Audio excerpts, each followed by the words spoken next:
Près de 70% des partisans de gauche souhaitent une candidature unique. Le site de la primaire populaire recueille à ce jour plus de 270 000 signatures d'adhésion. L'ambition est limpide. Aujourd'hui, il y a des urgences et sur l'essentiel, on est profondément alignés. Il faut qu'ils arrêtent de surjouer ces différences qui en fait ont un seul objectif, désigner le nouveau leader de la gauche. Au vu des dernières enquêtes sur les intentions de vote, aucun des 7 candidats de gauche n'est en capacité d'atteindre le deuxième tour. En revanche, si l'on additionne ces intentions de vote, on obtiendrait, hypothétiquement, la qualification.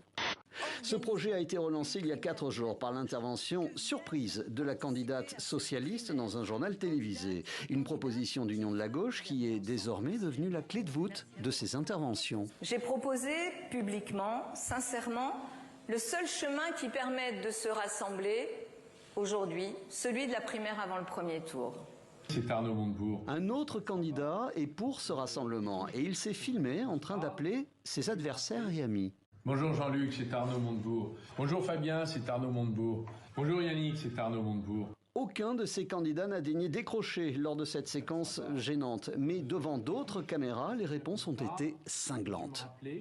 Amitié. Pour sauver le Parti socialiste, on nous explique qu'il faut faire une énième primaire, on ne parle pas du fond, et on prend en otage le moment où il est temps de parler aux Françaises et aux Français. La gauche explore au fond ses divisions, il faudra attendre avant qu'elle se pose vraiment la question de sa reconstruction. Le point positif, c'est que la gauche, ces dernières heures, est revenue au premier plan de l'actualité. Le point négatif, c'est que ça n'apportera pas grand-chose dans le débat de cette campagne.